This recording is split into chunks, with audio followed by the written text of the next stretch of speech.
Hi అండి, ఎలా ఉన్నారు? బాగున్నారా? బాగుండాలని కోరుకుంటున్నాను. నేను మీ లక్ష్మిని. యాక్చువల్గా ఈరోజు అమ్మవారి 3వ అవతారం అయితే అన్నపూర్ణాదేవి అవతారం అన్నమాట. నేను అక్క వాళ్ళ ఇంటికి అయితే స్టార్ట్ అవుతున్నాను. అక్క వాళ్ళ ఇంట్లో అమ్మవారిని అయితే 9 రోజులు కూర్చోబెడతారని చెప్పాను కదా, అక్కడికైతే స్టార్ట్ అయి వెళ్తున్నాను. మన స్కూల్ పిల్లలు వచ్చేస్తారని చెప్పి ఎర్లీ మార్నింగ్ 9కే స్టార్ట్ అయ్యాను.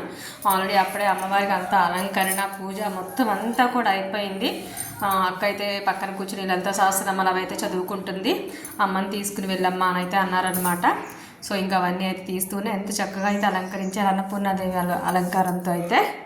భగవంతుడైతే మన దగ్గర కోరుకునేది మన చిత్తశుద్ధమైన మనస్సుని మాత్రమే. పరిపూర్ణంగా పూజ చేయండి. మీరు ఆకలితో ఉండొద్దు, ఉపవాసాలు చేయొద్దు, హంగులు ఆర్భాటాలు పోవద్దు.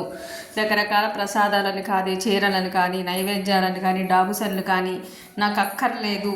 మీరు ఉన్నంతలో తృప్తిగా నా మీద మనసు లగ్నం చేసి నన్నైతే పూజించండి అని ఒక్కటి మాత్రమే భగవంతుడు కోరుకునేది మన దగ్గర నుంచి.